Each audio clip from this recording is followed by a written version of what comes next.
নমস্কার। রোজভ্যালির টাকা রিফান্ড পাওয়ার জন্য আপনারা কি করে অনলাইনে আবেদন করবেন এই রিলেটেড ভিডিও কিন্তু আমি অনেকগুলো বানিয়েছি। যারা এখনো পর্যন্ত আবেদন করেননি বা প্রসেসটা জানেন না তারা অবশ্যই আমার আগের ভিডিওগুলো দেখে নেবেন। ভিডিওগুলোর লিঙ্ক ডেসক্রিপশনে দেওয়া থাকবে। এবার এখানে ফর্ম ফিল আপ করার সময় আপনারা কতগুলো কমন প্রবলেমের সম্মুখীন হবেন। সেই কমন প্রবলেমটি হলো রোজভ্যালির সার্টিফিকেটের সাথে আপনাদের যে ডকুমেন্ট আছে আধার কার্ড বা ব্যাংকের বই সেখানে নামের মিসম্যাচ। শুধু তাই নয়, অনেকের ক্ষেত্রে দেখা যাচ্ছে তাদের রোজভ্যালি সার্টিফিকেটে একটা নাম, আধার কার্ডে প্যান কার্ডে একটা নাম, আর ব্যাংকের বই একটা নাম, মানে 3 জায়গায় 3 রকম নাম। এবার আধার কার্ডে বা প্যান কার্ডে যে নামটা আছে সেটা আপনারা অনলাইনে কারেকশন করতে পারবেন। মানে আধার কার্ডের নামটা কারেকশন করতে গেলে আপনাকে আধার সেন্টারে গিয়ে করতে হবে। প্যান কার্ডের কাজটা হয়ে যাবে অনলাইনে। ব্যাংকের বইয়ে যদি নাম ভুল থাকে সেটাও ব্যাংকে গিয়ে ঠিক হয়ে যাবে, কিন্তু রোজভ্যালির সার্টিফিকেটে যদি নাম ভুল থাকে সেটা তো কারেকশন করা সম্ভব নয়। তো এমত অবস্থায় আপনারা কি করবেন? এই রিলেটেড একটি প্রশ্ন বারবার আমার ভিডিওর কমেন্ট বক্সে এসছে, কিন্তু সঠিক উত্তর আমি কাউকে দিতে পারিনি বা প্রশ্নগুলো আমি নিজেই উপেক্ষা করে গেছি, কারণ আমার কাছে সেই মুহূর্তে সঠিক তথ্য জানা থাকেনি। তো এই অবস্থায় কি করা যায় সেটা জানার জন্য অনেক রোজভ্যালি এজেন্ট যারা আছেন তাদের সাথে আমি যোগাযোগ করি। আমাদের এলাকায় মোটামুটি 5 থেকে 6 জন, এবং তার পারিপার্শ্বিক তাদেরকে দিয়ে আমি ফোন করিয়েছি বিভিন্ন জায়গায়, অন্যান্য ডিস্ট্রিক্টেও ফোন করিয়েছি, কলকাতাতেও তারা ফোন করেছে। কিন্তু এবার তারা কাদের সাথে কথা বলেছে সেটা আমার পক্ষে জানা সম্ভব নয়। তারা প্রত্যেকের কাছ থেকে মতামত নিয়ে একটা কমন সলিউশন এসছে, যেটা হলো এটাই: যদি রোজভ্যালি সার্টিফিকেটে একরকম নাম এবং আধার কার্ড ব্যাংকের বইয়ে একরকম নাম থাকে, মানে 2 জায়গায় যদি 2 রকম নাম থাকে, সেরকম মিসম্যাচ থাকলে আপনারা কি করবেন? সেক্ষেত্রে আপনাকে একটা কোর্ট থেকে এফিডেভিট করাতে হবে। ম্যাক্সিমাম রোজভ্যালি এজেন্ট কিন্তু এই কথাই বলেছে। তো তাদের আলোচনার পরিপ্রেক্ষিতে কিন্তু আমি এই ভিডিওটা করছি। এবার এখানে যে আমি এফিডেভিট নোটারির কথা বলছি, এটা কিন্তু কোনো পার্মানেন্ট সলিউশন নয়, বা আদৌ গ্রাহ্য হবে কিনা সেটাও কিন্তু ব্যাপার আছে, কারণ রোজভ্যালির ওয়েবসাইটে এরকম কোনো কথা লেখা নেই, এবং রোজভ্যালির যে অ্যাসেট ডিসপোজাল কমিটি আছে সেখানেও কিন্তু কোনোভাবে যোগাযোগ করা যাচ্ছে না যে এরকম যদি সমস্যা থেকে থাকে তাহলে কি করব। তো মোটামুটি একটা সার্বিক রায়দানের উপর ভিত্তি করে অনেকে কিন্তু এই প্রসেসটা ফলো করছেন, তবে কার্যকরী কতদূর হবে সেটা কিন্তু সময় সাপেক্ষ। তবে আপনারা সম্ভব হলে একটা ট্রাই নিয়ে দেখতে পারেন, কারণ নোটারি এফিডেভিট খুব একটা বেশি খরচ নয়। মোটামুটি 150 টাকা থেকে 250 টাকা বা 200-300 টাকা এরকম একটা খরচ। যদি আপনারা চান যে রোজভ্যালি যখন রিফান্ড দেবে টাকা যাতে পেতে কোনো রকম অসুবিধা না হয়, বা নোটারি করলেই যে আপনার হবে তারও কোনো গ্যারেন্টি নেই, আমি বারবার কিন্তু একটা কথা বলছি, তবে আপনারা একটা করে দেখতে পারেন। এবং কোথায় আপলোড করবেন সেটা আমি বলে দিচ্ছি। রোজভ্যালির ফর্ম ফিল আপের প্রসেস আমি এখানে যাচ্ছি না। এখানে দেখুন দুটো কথা আমি বলবো, তারপর নোটারিটা যে কি করে করবেন সেটা দেখাবো।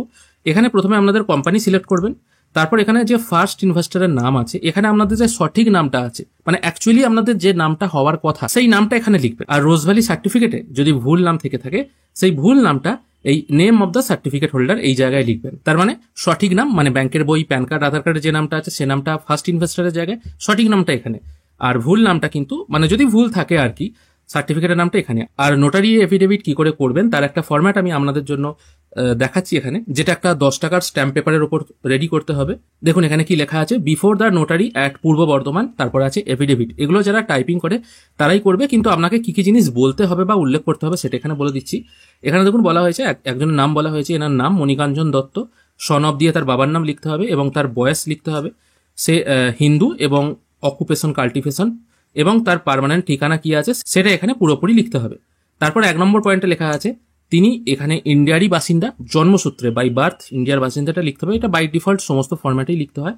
2 নম্বর পয়েন্টে দেখুন বলা আছে যে তার অ্যাকচুয়াল নেম, মানে সঠিক যে নামটা সেটা কিন্তু আবার লিখতে হবে, মণিকাঞ্চন দত্ত, সন অফ দিয়ে তার বাবার নাম, যেটা রেকর্ড করা আছে তার আধার কার্ডে দিয়ে আধার নাম্বারটা দিয়ে দেবেন, এবং ভোটার কার্ডে মানে ভোটার নাম্বারটাও এখানে পুট করতে হবে, মানে তার সঠিক নামটা কোথায় কোথায় দেয়া আছে সেটা এখানে উল্লেখ করতে হবে। আর 3 নম্বর অপশনে এখানে বলা হয়েছে তার নামটা কোথায় ভুল আছে। প্রথমে সঠিক নামটা কোথায় কোথায় আছে সেটা উল্লেখ করতে হবে, এবং ভুল নামটা কোথায় আছে সেটা এখানে উল্লেখ করতে হবে।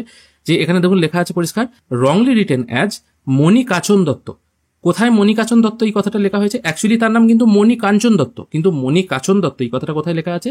যে রোজভ্যালি পলিসি সার্টিফিকেটে দিয়ে রোজভ্যালি পলিসির যে booking number, booking form number, আর কবে বুকিং হয়েছে, মানে সার্টিফিকেটে যে যে ডিটেলগুলো দেওয়া আছে সেই ডিটেলগুলো, বা যেগুলো দেখে বোঝা যায় যে এই সার্টিফিকেটটা আপনারই সার্টিফিকেট, সেই ডিটেলগুলো এখানে দিতে হবে। সার্টিফিকেট ফর্ম নাম্বার বলতে যেটা ইনভেস্টার নাম্বার, যেটা আপনারা অ্যাকচুয়ালি পুট করেন সেই নাম্বারটা পুট করবেন। আর বুকিং নাম্বার বলতে আলাদা একটা নাম্বার থাকে, সেটা সার্টিফিকেটের মাথায় লেখা থাকে, এবং কবে বুক করা হয়েছে সেই সার্টিফিকেটটা সেটা সেই ডেটটাও দিয়ে দেবেন। আর 4 নম্বর পয়েন্টে লেখা আছে যে মণিকাঞ্চন দত্ত আর মণিকাঞ্চন দত্ত একই ব্যক্তি, এটা আলাদা ব্যক্তি নয়। তাই সার্টিফিকেটের টাকা রিফান্ড পাওয়ার সময় যাতে কোনো অসুবিধা না হয় সেই জন্য আমি আগে থেকে এই কথাটা জানিয়ে রাখলাম যে উভয়ই একই ব্যক্তি, যাতে টাকা রিফান্ড পাওয়ার সময় যাতে কোনো রকম নাম মিসম্যাচের জন্য অসুবিধা না হয়। এরকম একটা এফিডেভিট করাতে হবে। এটা দেখুন লেখা আছে এখানে নোটারি এফিডেভিট হচ্ছে, এখানে নোটারি স্ট্যাম্প দেওয়া আছে। এবার এটা আপনি কোথায় আপলোড করবেন? এই সার্টিফিকেটটা আপনাকে আপলোড করতে হবে। আপলোড সার্টিফিকেট বলে দুটো অপশন আছে, মানে আপনার কাছে যদি অরিজিনাল সার্টিফিকেট থাকে সেটা আপলোড করুন, আর সেকেন্ড অপশনে বলা থাকে দেখবেন যদি আপনার সার্টিফিকেট জমা হয়ে থাকে তার যে রিসিভ কপি আছে সেটা আপলোড করুন। এবার একই ব্যক্তির কাছে নিশ্চয়ই দুটো থাকবে না, তাই আপনারা এক জায়গায় যেটা আছে আপনার রিসিভ কপি থাকলে রিসিভ কপি, সার্টিফিকেট থাকলে সার্টিফিকেট, সেটা আপলোড করবেন। আর 2 নম্বর ঘরে এই যে নোটারির কাগজটা আছে এফিডেভিটটা, সেটা আপলোড করে দিতে পারেন। তাহলে যখন সার্টিফিকেট ভেরিফিকেশন হবে এবং আপনার সার্টিফিকেটের সঙ্গে আপনার আধার কার্ড, ব্যাংকের বই যখন ট্যালি করা হবে এবং তখন যখন মিসম্যাচ আসবে, তখন যদি তারা এই নোটারির এফিডেভিটটা দেখে তারা তখন বুঝে যাবে যে না উভয়ই একই ব্যক্তি। তাই এর ক্ষেত্রে ভবিষ্যতে কোনো প্রবলেম হওয়ার সুযোগ বা জায়গা আপনি কিন্তু রাখছেন না। আশা করি এই প্রসেসটা যদি আপনারা ফলো করেন তাহলে এরকম যে নাম ভুলের যে ব্যাপারটা এটা কিন্তু সলিউশন হতে পারে।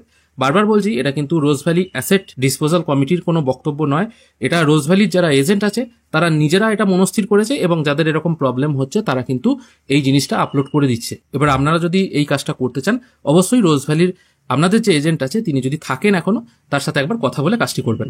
আশা করি আজকের এই ভিডিও আপনাদের ভালো লেগেছে। যদি ভালো লেগে থাকে অবশ্যই একটি লাইক করবেন। ভিডিও দেখার জন্য অসংখ্য ধন্যবাদ। ভালো থাকবেন।